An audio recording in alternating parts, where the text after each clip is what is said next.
Los derechos humanos son sus derechos. Tómenlos, defiéndanlos, promuévanlos. Entiéndanlos e insistan en ellos. Nútranlos y enriquezcanlos. Son lo mejor de nosotros. Denles vida. Kofi Annan, Premio Nobel de la Paz 2001. ¡Oh, qué tierna! Vas a empezar siempre los capítulos con una frase bonita. Bueno, muy mi pex como empieza mi podcast, ¿no?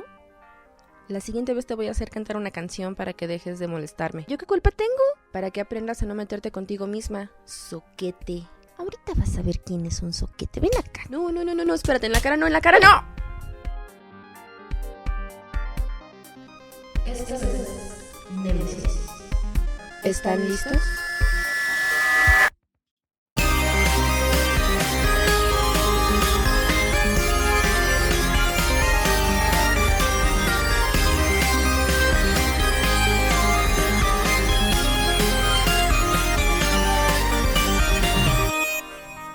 Hola, gente, quimeras, bots y cyborgs del internet. Les doy la bienvenida. Como dije en el episodio anterior, a partir de ahora comenzaremos una pequeña serie sobre los efectos del COVID-19 en nuestra sociedad, abarcando el aspecto de los derechos humanos, la desigualdad social, el trabajo y la salud mental. Para su comodidad y para más placer, vamos a dividir este contenido en dos partes. Sin más preámbulo, este es nuestro podcast llamado COVID-19 y los derechos humanos, lado A. Vamos a estar haciendo una pequeña serie de análisis sobre algunas cuestiones que ha disparado el COVID, que están influenciando en la forma en la que vivimos, en la forma en la que está evolucionando el mundo. Y para empezar, en este episodio les contaremos un poco sobre lo que ya sabemos sobre el COVID y su impacto en los derechos humanos. Para conversar hoy estamos con Jesús Daza. Yo soy periodista, trabajo para la televisión y pues he estado siguiendo toda esta parte del coronavirus desde que comenzó el año pasado. Y pues era un gusto estar con ustedes en este rato y muchas gracias a Luna por la invitación. Y estamos también con Danaí. ¿Qué onda? Pues aquí soy Danaí Benítez, interesada en este tema, trabajadora de la educación y también pues defensora de derechos humanos. Aunque tal vez ya estamos un poco hartos de esta información porque es la que nos repiten constantemente, creo que siempre es importante tener los básicos. Entonces Jesús nos va a platicar un poco sobre qué es esta cosa del coronavirus. Pues quiero comenzar diciendo que justamente como su nombre lo menciona, pues es un virus que ya se convirtió en una pandemia a nivel mundial. Yo creo que hay que aclarar sobre todo el surgimiento, porque mucho se ha dicho que surgió gracias a que alguien se comió una sopa de murciélago en Wuhan, China, y que de ahí salió el virus. Eso es completamente falso. En este caso, si bien el virus efectivamente comenzó en Wuhan y efectivamente, digamos, el primer foco de infección surgió en los mercados donde venden animales exóticos. De ahí es de donde viene este mito. En los mercados más populares, esos fueron los primeros focos de infección. Y pues en estos mercados venden pues muchos tipos de estas cosas como murciélagos o armadillos o insectos, ya sabes, escorpiones, alacranes, etcétera, ¿no? Entonces, pues de ahí es de donde surgió ese mito. Y hasta el día de hoy, la Organización Mundial de la Salud no ha dicho a ciencia cierta de dónde salió este virus. Lo que sí ha confirmado es que es de origen natural. Incluso la propia Organización Mundial de la Salud ya dijo, no se creó en ningún laboratorio, no se creó para desestabilizar a los gobiernos, porque si ese hubiera sido el caso, pues ya desestabilizaron a todo el mundo. Y yo creo que a ningún gobierno y absolutamente a nadie le conviene, salvo quizá a los extraterrestres. Entonces, aún se sigue trabajando, aún se sigue investigando de exactamente por qué surgió este virus. Sí, o sea, hay que tomar en cuenta que siendo una zoonosis, es parte de este grupo de enfermedades que, entre comillas, naturalmente se transmiten de animal a humano, lo cual habla mucho más, en realidad, como de las condiciones de la ganadería y del comercio de animales comestibles que tenemos, porque casi siempre así es donde como se han transmitido. Cuando fue la gripe aviar, por ejemplo, tenía que ver con lo mismo, ¿no? Las condiciones en las que tenemos a los animales y las razones por las que se dan los contagios. O la gripe porcina también, o sea, sí. Y bueno, pues para dar una pequeña historia de cómo ha venido evolucionando este virus, pues efectivamente comenzó en la ciudad de Wuhan. Yo lo he venido siguiendo desde diciembre, desde principios de diciembre, cuando se comenzaron a a reportar los primeros casos. Los gobiernos de las áreas donde comenzó pensaron que era una especie de SARS, que pues ya hace algunos años se vio también una epidemia de SARS, pero pues como ya surgieron las vacunas y como ya estaba la situación completamente controlada, pues realmente no le pusieron mucha atención. Comenzó a expandirse a otras zonas ya urbanas de China. Y pues digamos que ya se empezaron a encender las alertas cuando comenzaron a presentarse los casos en otras partes de Asia, como Corea del Sur, como Japón, y como Indonesia, India, e incluso llegó hasta Turquía. De hecho, fue yo creo que en Turquía cuando ya comenzaron como a decir, a ver, un momento, esto puede que ya sea grave, porque Turquía fue el primer país que sí implementó medidas muy estrictas de aislamiento y de restricciones a sus ciudadanos, por lo cual hasta el momento Turquía es uno de los países que, si bien fue de los que comenzó, desde el año pasado hasta el momento es de los que menos casos tiene. De ahí brincó a Irán y a Italia, que son los países que más están batallando hasta el momento, porque nuevamente no hicieron mucho caso a las medidas de restricción, a las medidas de viaje, no cerraron sus fronteras, y sobre todo Italia, que pues es un país altamente turístico, no solamente turístico, sino que también recibe a muchísimos inmigrantes que llegan a Italia y que de ahí se van a otros países, se van a Grecia, España, Francia, Portugal. Entonces, pues el virus comenzó a expandirse por toda Europa, y los europeos también viajan mucho a Estados Unidos, y también hay mucha gente de Latinoamérica que viaja a Estados Unidos y de regreso. Entonces, así ha sido el caminito. Incluso en Antártica, incluso en Groenlandia hay casos de coronavirus, o sea, que ni siquiera hay gente que viven ahí, sino que nada más están ahí para realizar investigaciones o realizar pruebas o experimentos. Incluso ahí también hay casos.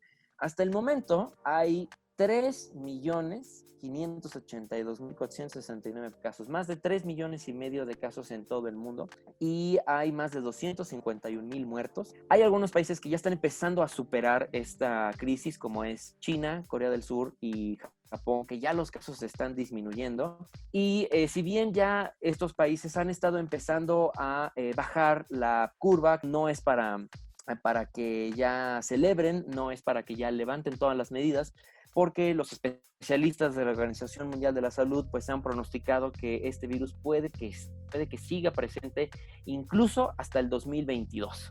Naturalmente, los casos no comenzarán a reducirse drásticamente hasta que llegue la vacuna. O sea, hay científicos en Estados Unidos, en China, en Rusia también, que ya están actualmente trabajando. En febrero ya se estaban realizando pruebas en animales, pero ya están realizando pruebas en humanos. Quizá ya se haya descubierto la vacuna, pero pues falta, ya sabes, la producción, la comercialización, la distribución.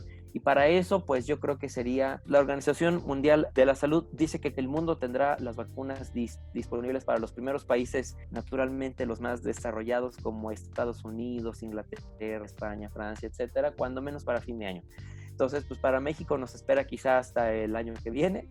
No sería descabellado decir que es la primera gran pandemia que estamos viviendo como planeta Tierra en la edad moderna. Es la primera situación crítica en cuestión de enfermedades para el mundo en más de 100 años. Es una situación de las que todos debemos estar informados, bien informados, porque hay mucha desinformación. Y yo creo que pues este podcast es una oportunidad para que todos sepamos qué es esto, qué no es, pero también qué es lo que está pasando a raíz de este virus, ¿no? Pues eso sería básicamente una pequeña introducción de qué rayos es esto a lo que el mundo llama coronavirus, mi querida Luna. Nada más agregaré, como para especificar, mencionar que esto es principalmente un virus respiratorio, por eso es que la mayoría de los casos de muertes y de gente muy grave presentan cosas como neumonía, que además todos estamos en un estado complejo de alerta porque aparentemente los recursos ni siquiera de los países más desarrollados han sido suficientes para tener como una oportuna detección y un oportuno tratamiento de los síntomas y de los pacientes, ¿no? Ahorita que dijiste lo de las vacunas van a llegar primero a los países más desarrollados, es una de las cuestiones que justamente despiertan mi interés en hablar sobre cómo están los derechos humanos en la perspectiva dentro del coronavirus. Pero, ¿qué entendemos por derechos humanos? Danae, cuéntanos. la definición así total de la ONU de derechos humanos, que creo que pues todo el mundo debería de conocer, que es que los derechos humanos son derechos inherentes sin distinción alguna, nacionalidad, lugar de residencia, sexo, origen étnico, color, religión, lengua o cualquier otra condición. Todos tenemos los mismos derechos humanos. Estos derechos son interrelacionados, interdependientes e indivisibles. Esa es la definición que da la ONU y son los que tienen que ver con el respaldo de la dignidad humana, que quiere decir el derecho a todos a tener una vida plena. Y como estábamos mencionando un poco lo que dijo Jesús y lo que dijo Luna, esta crisis lo que está revelando es los serios problemas que tenemos para dar la atención que necesita la gente y también para cuidar el derecho a la salud. Pero, ¿por qué los derechos humanos? Porque no tiene que ver solamente con la cuestión de la salud, sino creo que están afectando incluso al desplazamiento de las personas, a la libertad, sino las leyes tal cual, a nivel como jurídico.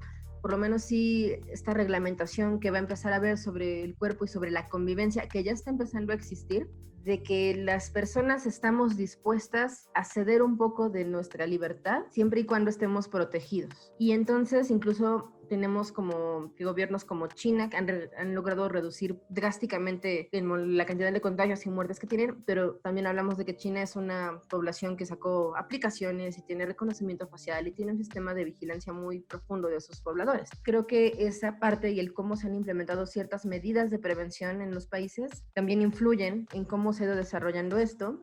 Podemos platicar un poco sobre algunos países que sí han tenido medidas un poco más drásticas con respecto a otras, ¿no?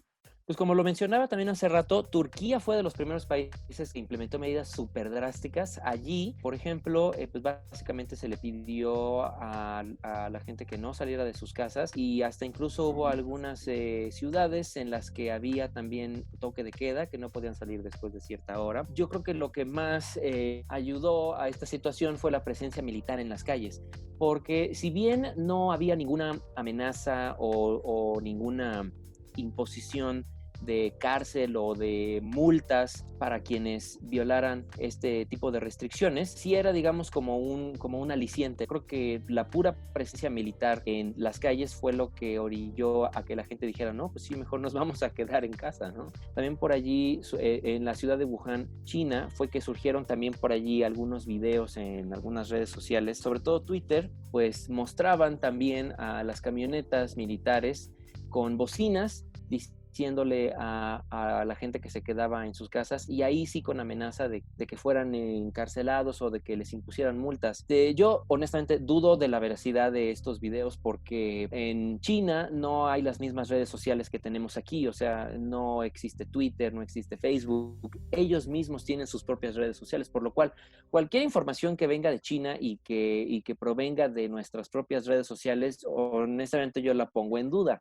Pero sí también, pues en las grandes ciudades chinas como Beijing hubo también muchas medidas restrictivas. O sea, desde que se decretó el aislamiento total en la ciudad de Beijing, sí era cierto que les confiscaban a los mercados sobre ruedas toda su mercancía si es que violaban estas medidas. Otros países, al contrario, sí tuvieron medidas restrictivas, pero confiaron en su gente, como fue el caso de Corea del Sur y de Japón. Hubo varios horarios para que la gente ya no saliera, pero digamos que apelaban a la responsabilidad de la propia gente. Pero también no era nada más el confiar en la gente, sino era también brindarles un apoyo. Hubo países como Francia o España que les condonaron el pago de la luz, el pago del gas y hasta el pago de la renta mientras estaban en temporada de cuarentena, lo cual a mí me parece que es una mejor apuesta de los gobiernos que cualquier medida restrictiva, porque la gente se ha visto motivada a no romper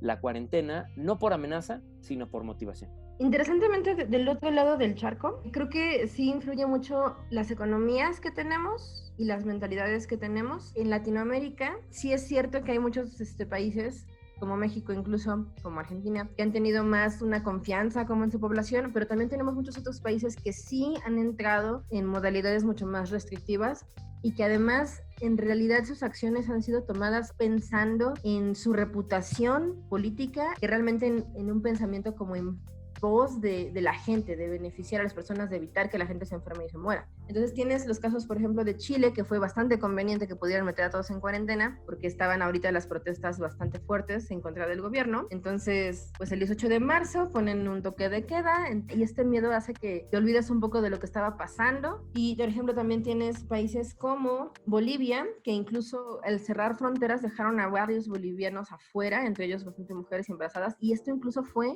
faltando a una recomendación muy específica que hizo la OMS de permitir que estas personas regresaran a su país. Y por otro lado, tienes cosas como Estados Unidos o Brasil, donde las actitudes de los líderes fueron más bien la negación, y que además, incluso con la gran cantidad de muertes que tienen hoy en día, siguen en un estado de negación. También creo que esa es una parte muy interesante e importante de observar sobre derechos humanos, porque entonces tienes gobiernos que realmente no están interesados en las personas, ¿no? Están más interesados en la opinión que se va a tener de ellos y en cómo van a poder salvar o no sus economías. Sobre todo es que no son medidas que se hicieron pensando en una radiografía de la economía y de las personas, ¿no? De la cultura, ¿no? En el caso de los países asiáticos están apelando a su cultura, que es una cultura autoritaria, no es nada más hacia el azar. Ellos tienen todo un sistema educativo, económico, laboral que les permite que a la hora de arrojar políticas restrictivas para la salud no sea tan fuerte el impacto social porque lo soportan. Europa, sin embargo, tampoco la vio tan bien porque tienen ahorita graves problemas económicos. Tampoco es que estaban preparados. Son economías que después de esto van a tardar bastante en recuperarse. Ahora vamos al caso de Latinoamérica. Algo que ha fallado mucho con las políticas en Latinoamérica y que es, digamos, un continuum histórico, es la historia de creer que todo lo que funciona en otros países, sobre todo en los países del primer mundo, va a ser aplicable en nuestros países, ¿no? También lo que pasó es que el gobierno no tenía la habilidad ni tampoco tenía los recursos para poder aplicar estas medidas restrictivas. Venimos de 2 sexenios que han dejado un estado de derechos humanos, de derechos civiles muy triste.